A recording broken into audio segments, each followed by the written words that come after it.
Atlantic Records had quietly decided that Ben E. King was finished.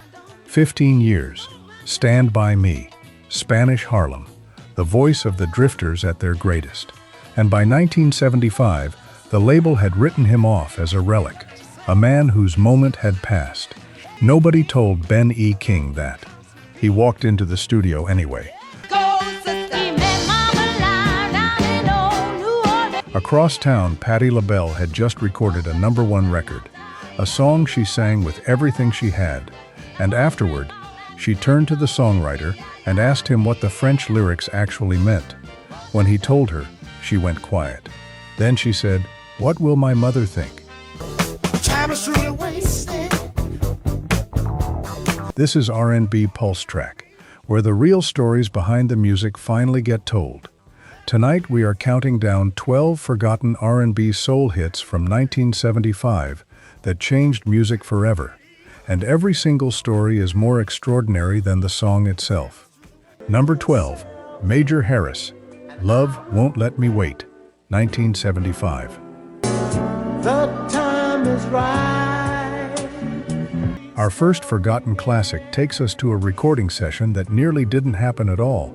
Major Harris had spent most of his career as a background presence, a journeyman soul singer who had passed through the Delphonics and a string of Atlantic Records projects without ever truly breaking through. By early 1975, the label had grown impatient. Atlantic needed something marketable from Harris, or the relationship was going to end quietly and permanently.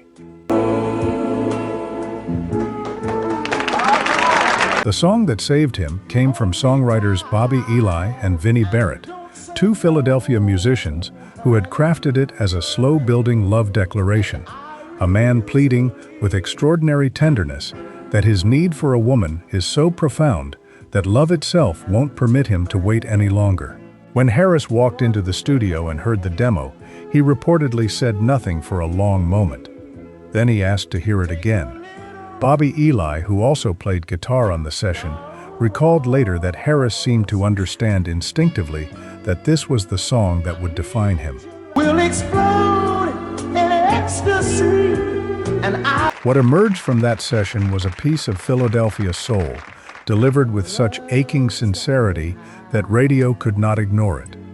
The string arrangement breathed in exactly the right places.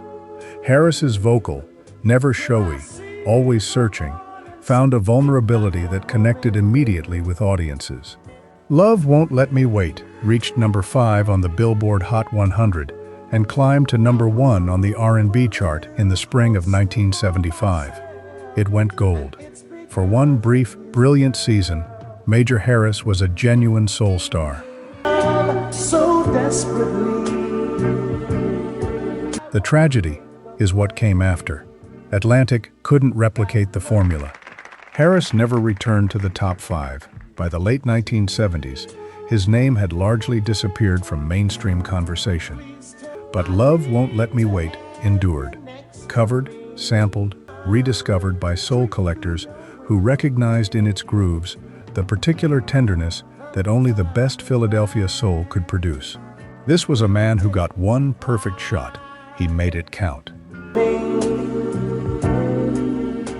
You owe it. But if you believe that record deserved far greater recognition, the next story involves a groove so hypnotic it became the DNA of an entirely different genre of music. Number 11, Kool and the Gang, Summer Madness, 1975.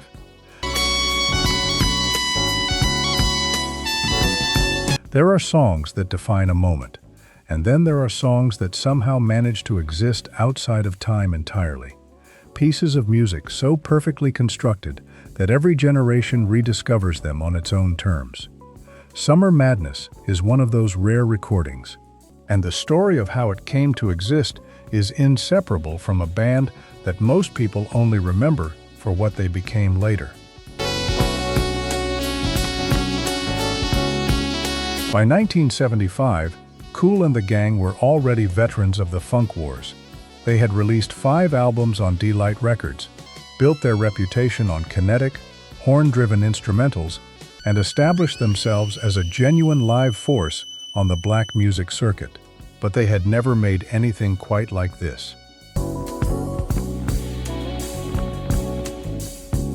Summer Madness was conceived as a gentle jazz-funk meditation, a deliberate step away from the percussive energy that had defined their earlier work.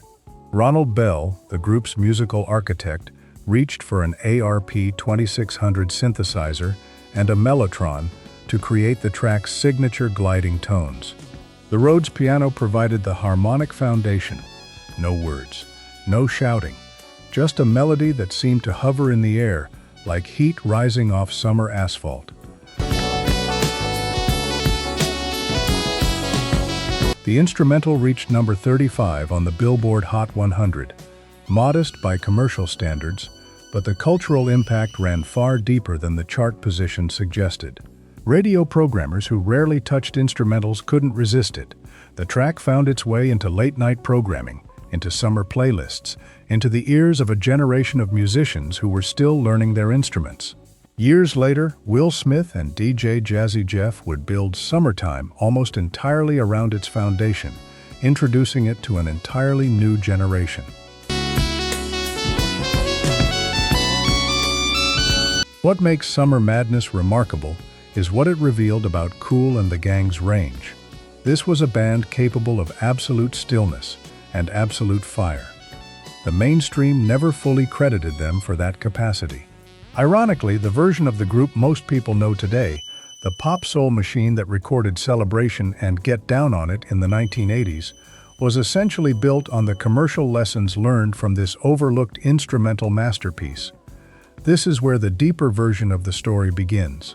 The next forgotten classic takes us inside a recording that its own creator almost didn't survive.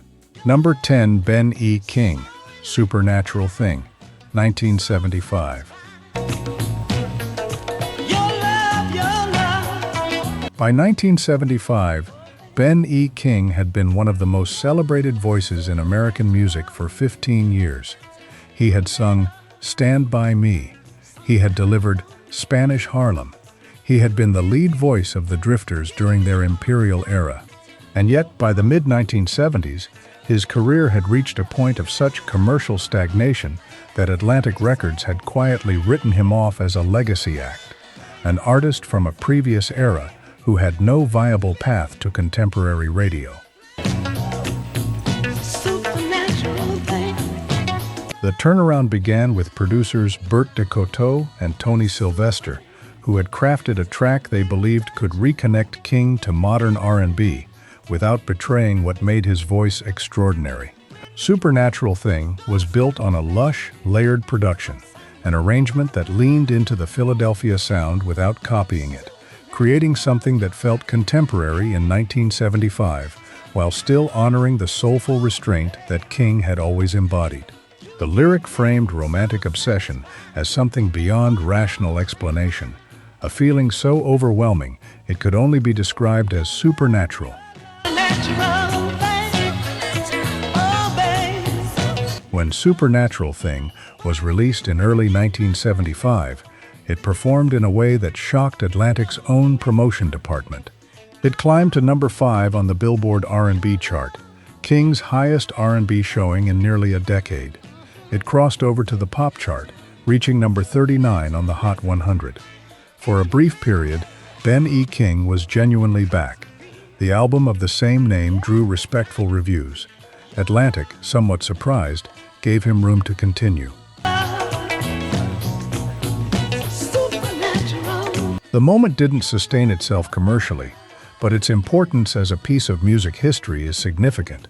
Supernatural Thing proved that classic soul voices shaped in the early 1960s, could find authentic expression in the mid-70s landscape without compromising. It demonstrated that soul's emotional vocabulary was not date-stamped. Ben E. King would record Stand By Me again decades later to enormous international success. But the mid-70s chapter of his career, anchored by this record, remains criminally undervalued. Moving deeper into 1975, The next story involves a woman whose voice was described by one of the greatest musicians alive as the sound of a perfect angel, and a song that radio was too afraid to play. Number 9. Minnie Riperton, Inside My Love, 1975. The song was banned before most of America could hear it. Radio program directors across the country took one listen to Inside My Love and decided that its imagery, tender, ecstatic, unambiguous in its desire, was too explicit for broadcast. And so one of the most extraordinary vocal performances of 1975 was kept from the audience it deserved, consigned to the margins of a chart it should have dominated. But the story of Inside My Love is inseparable from the story of the woman who sang it, and from the devastating truth of what she was living through while the music was being made. Minnie Riperton had been diagnosed with breast cancer in 1974. By the time she walked into Wally Heider Studio 3 in Los Angeles in early 1975 to record Adventures in Paradise, the album that would contain Inside My Love, she already understood that her time was limited. You can see inside me. Will you come inside? She had been named a national spokesperson for the American Cancer Society. President Jimmy Carter would later present her with a Courage Award at the White House. And through all of it, she continued to make music with a ferocity and a tenderness that defied the circumstances entirely. Inside My Love was co-written with her husband Richard Rudolph and with Leon Ware, the same Leon Ware who was simultaneously developing the songs that would become Marvin Gaye's I Want You album. Ware later said that he and Riperton understood the song was going to challenge radio, and that Riperton was, in his words, just as daring as I was. What radio heard as explicit, Riperton insisted was something deeper, an invitation into genuine intimacy, not mere physical desire. The sonic landscape that producer Stuart Levine and arranger Larry Carlton constructed around her voice was pure liquid California soul, with Joe Sample's Rhodes piano creating the harmonic shimmer that anchored everything. The song peaked at number 26 on the R&B chart, far below where its artistry deserved to place it, but it became a cornerstone of the soul collector canon, a piece of music that musicians recognized immediately as a benchmark. Minnie Riperton died on July 12, 1979, at the age of 31. Her daughter is actress and comedian Maya Rudolph.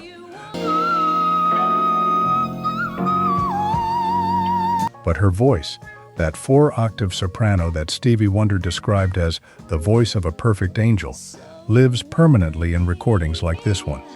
Inside My Love is a song that radio rejected. History did not make the same mistake. Few records from 1975 were as daring as the next one. 3 women who changed what black femininity was allowed to sound like on a #1 record. Number 8. LaBelle, Lady Marmalade, 1975. Patti LaBelle did not know what the song was about. That is the remarkable truth at the heart of one of 1975's most iconic recordings. LaBelle, the trio of Patti LaBelle, Nona Hendrix, and Sarah Dash, had been on their way to the airport when their manager Vicki Wickham received a call from songwriter Bob Crew, asking them to come to his home first. Wickham brought the women. Crew played them the song, and they recorded it. It was only afterward that LaBelle asked Crew what the French lyric meant. When he told her, she reportedly said, "What will my mother think?"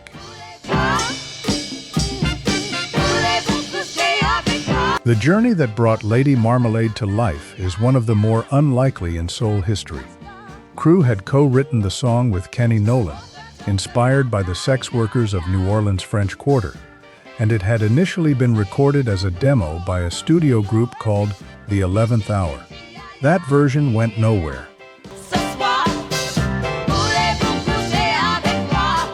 crew then brought the song to Allen Toussaint, the New Orleans producer and arranger, whose understanding of that city's musical DNA was unparalleled.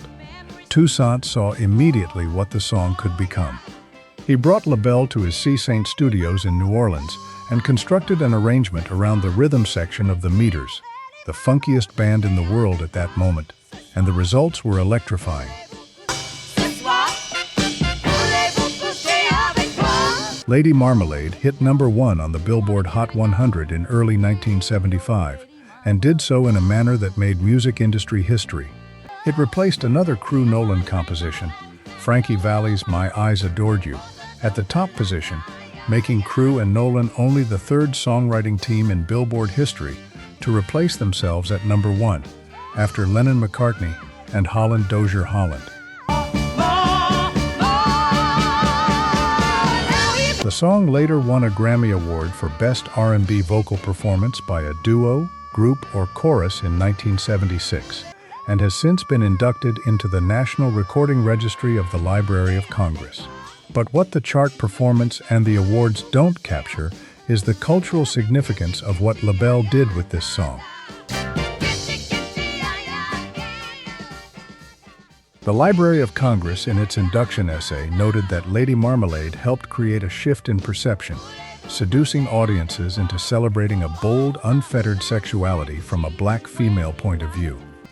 3 women in platform boots and silver costumes, singing about a New Orleans courtesan on a #1 record. That was not supposed to happen in 1975. It happened anyway. #7, Rufus, featuring Chaka Khan, Sweet Thing, 1975. I will love you anyway, even if you can't. They were a Chicago band in the middle of an identity crisis. Rufus had launched in the early 1970s as a funk rock hybrid, a multiracial group that drew equally from Sly Stone and Chicago blues, and had already scored legitimate R&B hits with Tell Me Something Good and Once You Get Started. But by 1975, the weight of their lead singer's gravitational pull had shifted everything. Chaka Khan had grown so dominant in the public imagination that ABC Records changed the billing of the band's 4th album to Rufus featuring Chaka Khan. The band members felt the tension, and into that creative pressure cooker they made their finest record. Sweet Thing was co-written by Khan and guitarist Tony Maiden, a swaying, unhurried slow jam built around a chord progression of deceptive simplicity. For the first time, the band produced the album entirely themselves, without an outside producer. That decision gave Sweet Thing a specific quality that distinguished it from everything around it in 1975. A warmth and an intimacy that felt handmade rather than engineered. Khan's vocal was not a performance, it was a conversation, and Maiden's guitar underneath it breathed like a living thing.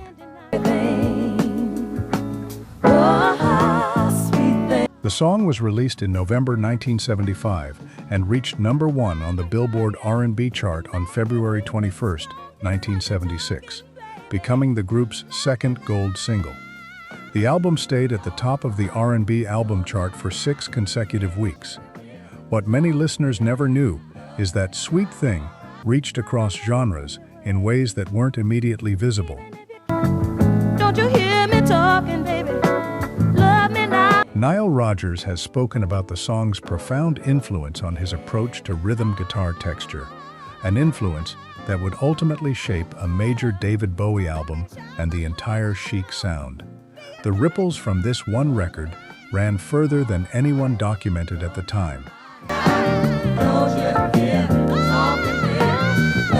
In 2009, Essence magazine placed Sweet Thing on their list of the 25 best slow jams of all time.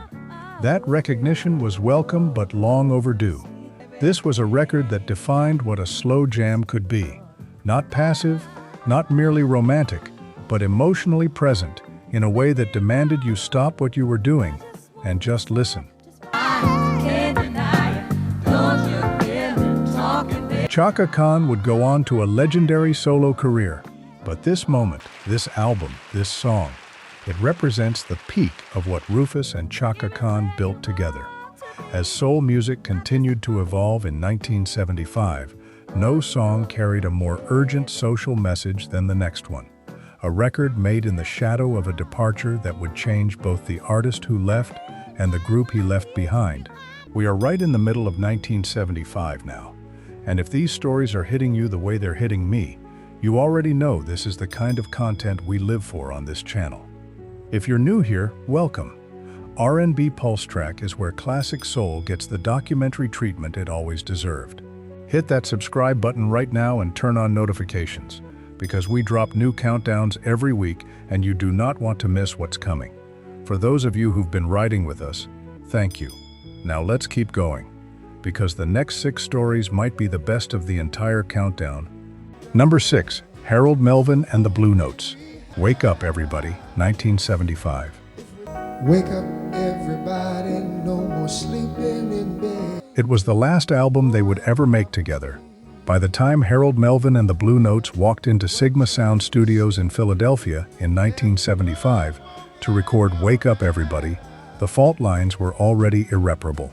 Teddy Pendergrass, the man whose voice had made the Blue Notes one of the most commercially powerful groups of the early 1970s, had been demanding recognition and compensation that Harold Melvin was unwilling to provide. The tension in the studio was real.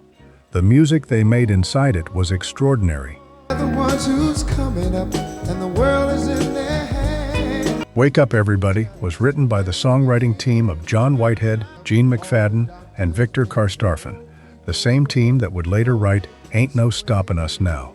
The song was a social sermon dressed in a Philadelphia International string arrangement, a call to teachers, preachers, doctors, world leaders, and ordinary people to rise to the challenges of a broken world. The world has changed so very much. The production by Kenneth Gamble and Leon Huff gave it a slow, gathering power that built almost imperceptibly. The song starts so quietly you wonder where it's going, and by the time Pendergrass is in full voice, you understand that you have been drawn into something profound. Wake up all the builders, time to build a new life. Pendergrass had already begun to receive separate billing, Harold Melvin and the Blue Notes, featuring Theodore Pendergrass, a concession to his growing star power that only deepened the internal conflict. The album was released in November 1975. Shortly after, Pendergrass quit the group. It's time to teach a new way.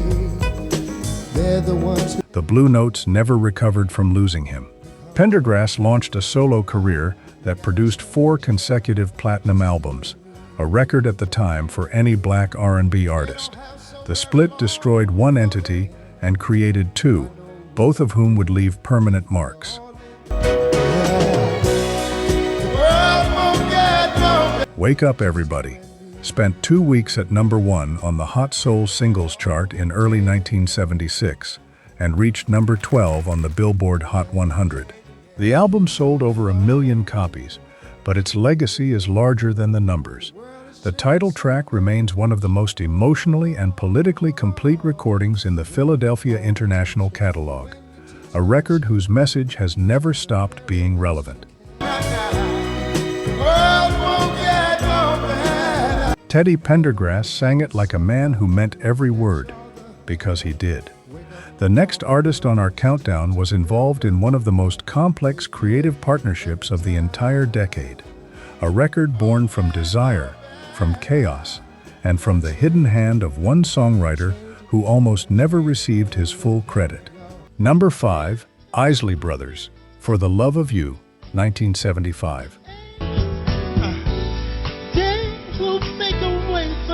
On the same day, in a 1975 recording session at Kendune Recorders in Burbank, California, Ernie Isley wrote 2 songs. One of them was the explosive, politically charged Fight the Power, a song that went to number 1 on the R&B chart and announced the Isleys as something more than a soul group, as a political force. The other was the complete opposite, a slow, luminous ballad of absolute vulnerability called For the Love of You. Both were recorded that same day. The band chose Fight the Power to lead. The ballad, had they led with it, might have changed everything about how the story was told. Here alone with the love. For the Love of You was written by all 6 members of the expanded Isley family: Ronald, Rudolph, O'Kelly, Ernie, Marvin, and Chris Jasper, and it showcased a dimension of the group that had always existed but rarely received this kind of unhurried space.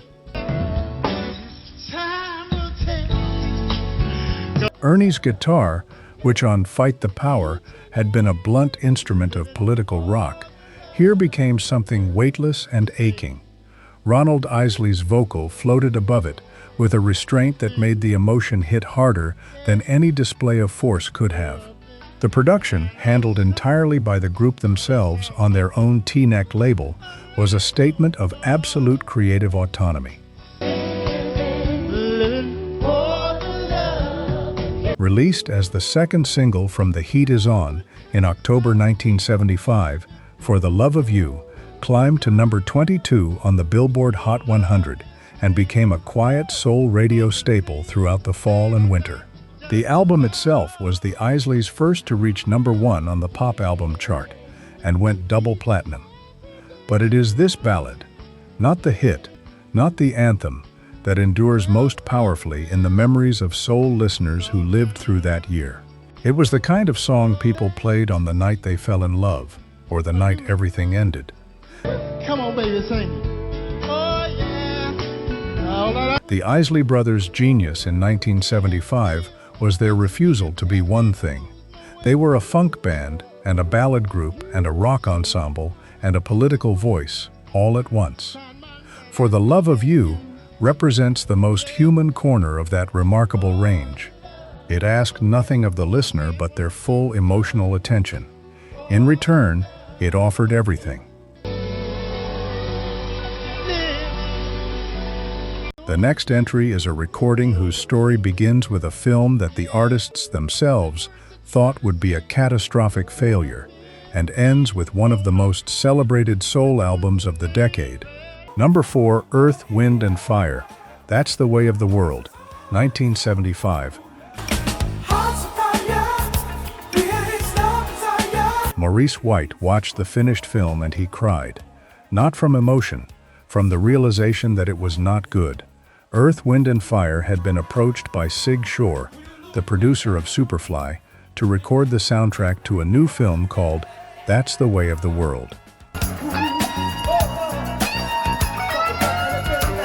The movie starred Harvey Keitel as a record executive and featured the band playing a group called The Group. When White and the other members saw the final cut, they were convinced it was going to bomb. So they made a decision that was, in retrospect, one of the most strategically brilliant in music business history. They released the soundtrack album months before the film premiered, insulating it from the inevitable bad reviews. The album had been recorded at Caribou Ranch Studio in Nederland, Colorado, a remote, high-altitude facility that gave the sessions a particular focus and intensity. Maurice White had brought in Charles Stepney to co-produce, a decision that proved transformative. Stepney was a Chicago-based arranger and multi-instrumentalist who had worked with the Dells, Minnie Riperton, Terry Callier, and the Rotary Connection. He brought an orchestral sophistication to EWF's palette that the band had never had access to before. The combination of White's spiritual vision and Stepney's harmonic architecture created something that transcended the soul genre entirely.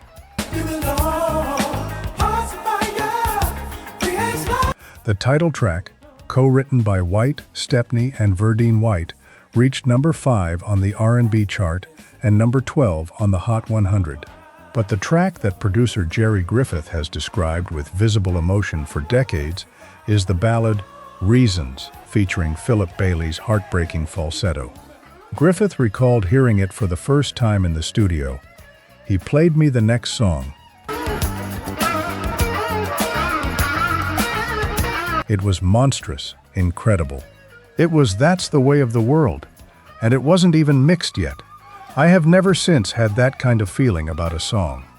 The album spent 3 weeks at #1 on the Billboard 200 and 5 weeks at the top of the Soul Albums chart, going triple platinum. The film bombed, exactly as predicted. The album became one of the defining recordings of the decade. Charles Stepney died in 1976 at just 45 years old, a creative loss that the music world never fully processed. But the work he left behind on That's the Way of the World represents a pinnacle of orchestral soul production that has never been surpassed. The next record on our countdown was recorded by an artist in the middle of a personal collapse, a bankruptcy, a divorce, a cocaine addiction, and what emerged from that darkness became one of the most intimate and misunderstood masterpieces in soul history. Number 3, Ohio Players, Love Rollercoaster, 1975. The Ohio Players were, by 1975, one of the most consistently daring bands in American music, and also one of the most deliberately provocative. Their album covers were infamous. Their sound was a grinding, syncopated funk machine that owed as much to jazz dissonance as it did to James Brown. And Love Rollercoaster, the lead single from their Honey album, was the moment when all of those elements converged into something that radio couldn't resist, no matter how unusual it was. The track was built around a guitar riff of almost supernatural stickiness, a descending line that guitarist Leroy Sugarfoot Bonner constructed in a matter of minutes during the Honey sessions at Caribou Ranch Studio in Colorado. Keyboardist Billy Beck added the synthesizer accents that gave the song its particular tension. And then there is the scream. Somewhere in the middle of Love Rollercoaster, a woman's voice pierces the mix in a shriek that stops listeners cold. Urban legend, never conclusively proved or disproved, held for years that the scream was real, that something terrible had happened during the recording. The band denied it. The mystery only deepened the song's legend. Love Rollercoaster reached #1 on both the Billboard Hot 100 and the R&B chart in the winter of 1975 to 1976. The Honey album went platinum. The Ohio Players received a Grammy nomination. And yet, within a few years, their commercial momentum collapsed, their label struggled, and the music industry moved on. Love Rollercoaster became one of those records that everyone recognized, but few people could place in context. The Red Hot Chili Peppers covered it in 1996 for the Beavis and Butt-Head Do America soundtrack, introducing it to a generation that had no idea it was 40 years old. What the cover version and the urban legend have obscured is the craft underneath the novelty. Love Rollercoaster is a masterclass in funk architecture. Every element precisely placed, every break hitting with mechanical precision, every voice in the group contributing to a collective sonic identity that no individual could have created alone.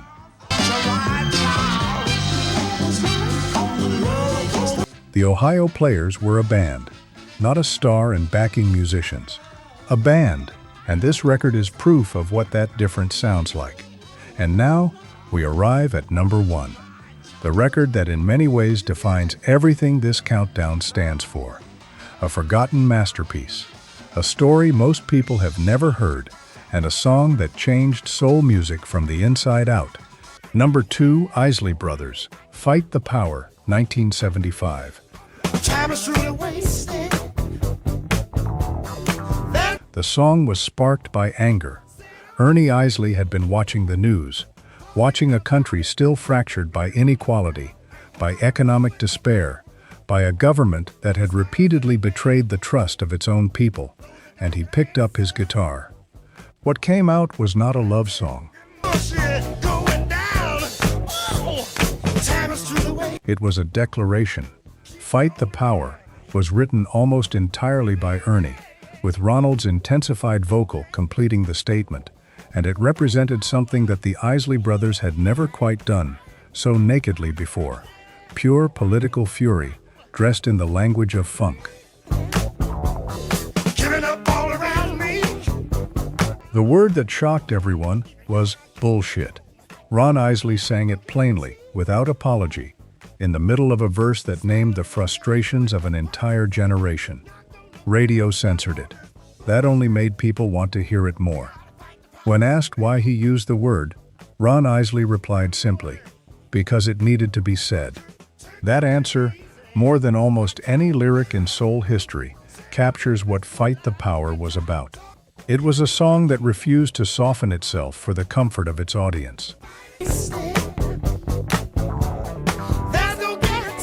Fight the Power reached #1 on the Billboard R&B chart and #4 on the Hot 100, one of the highest pop crossovers of the Isleys' career. It announced that the new expanded Isley family, now including Ernie, Marvin, and Chris Jasper, alongside the original three brothers, was not merely a soul group operating in the commercial mainstream. They were something more complicated and more essential than that. Public Enemy would later take the title and the spirit of this song for their own landmark 1989 anthem, cementing the original's place in the political music canon. What remains underappreciated about Fight the Power is the musical architecture beneath the anger. Ernie Isley's guitar work on this track is some of the most technically accomplished rock-funk fusion of the 1970s, a sound that owed as much to Jimi Hendrix as it did to James Brown, a lineage that made perfect sense given that Jimi Hendrix had actually played guitar for the Isley Brothers before his own career exploded. This is a record that lives in the body and the mind simultaneously. That is the hardest thing to achieve in music. The Isleys made it sound effortless. We have one record left, and this final story is perhaps the most extraordinary of the entire countdown, because it begins not with the artist who sang it, but with the songwriter who almost kept it for himself. #1, Marvin Gaye, I Want You, released March 1976. The songs were not originally his. That is the detail that most people who love this record have never fully absorbed. Leon Ware, a songwriter and producer of Quiet Genius, had been building an album of erotically themed songs for his own project called Musical Massage.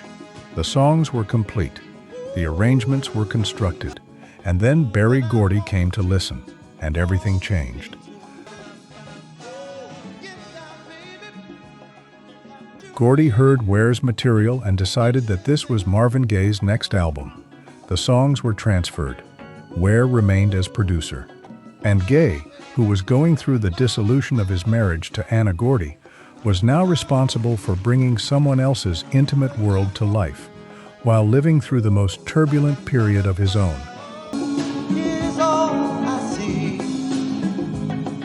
The recordings took place primarily in 1975, at Gaye's own Marvin's Room studio in Los Angeles, and at Motown's Hitsville West. Gaye was filing for bankruptcy. His divorce settlement had devastated him financially. He was battling a serious cocaine addiction.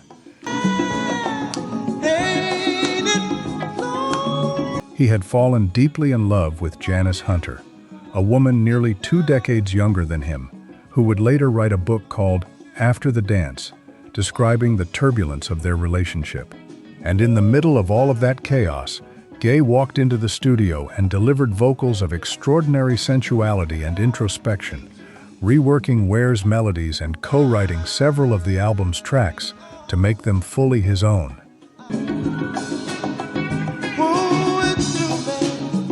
The title track, written by Ware and Arthur T. Boy Ross, became the album's calling card. Its production leaned into a cinematic, down-tempo funk that felt simultaneously intimate and panoramic. The album's cover art adapted neo-mannerist artist Ernie Barnes's painting, The Sugar Shack, a choice that reflected the album's lush, body-conscious aesthetic. When I Want You was released on March 16, 1976, critics were divided. Some found it too decadent. Others recognized immediately that it was one of the most sophisticated recordings Gaye had ever made. History has firmly sided with the latter group. I Want You has since been recognized as one of the most influential Quiet Storm records ever made, a blueprint for the sensual soul that D'Angelo, Maxwell, and Mary J. Blige would build upon in the 1990s. Marvin Gaye recorded for most of 1975, shaping an album the world would not hear until 1976, while his life fell apart around him. The music never showed the fractures. If anything, it transformed them. That is what makes I Want You something more than a forgotten classic. It is an act of remarkable human endurance, disguised as a love song.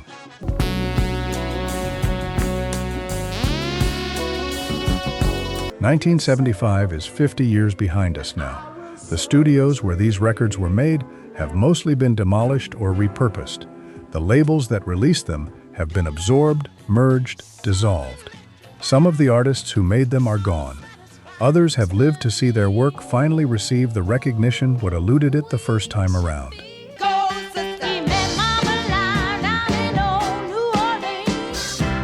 But the music itself, pressed into vinyl, transferred to tape, digitized into the cloud, remains exactly as it was in the year it was made.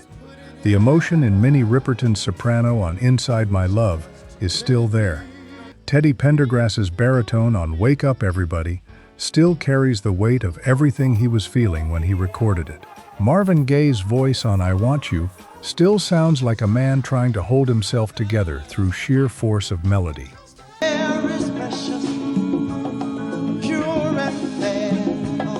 Forgotten music is not lost music. It is music that is waiting. Waiting for someone to sit down and listen the way it was meant to be heard. Not as background, not as nostalgia, but as testimony. These 12 records are testimony to the artists who made them, to the producers who shaped them, to the engineers, the session musicians, the label executives who sometimes got it wrong and sometimes got it exactly right, to the year 1975 itself, complicated, turbulent, and in the hands of these artists, genuinely beautiful. If this countdown moved you, if it reminded you of something you loved, or introduced you to something you'd never heard, then subscribe to RnBPulseTrack right now, because this is what we do here. Every week, we go back, we dig deep, and we bring the real stories out of the shadows where they've been waiting all these years. These songs deserve to be heard. They always did.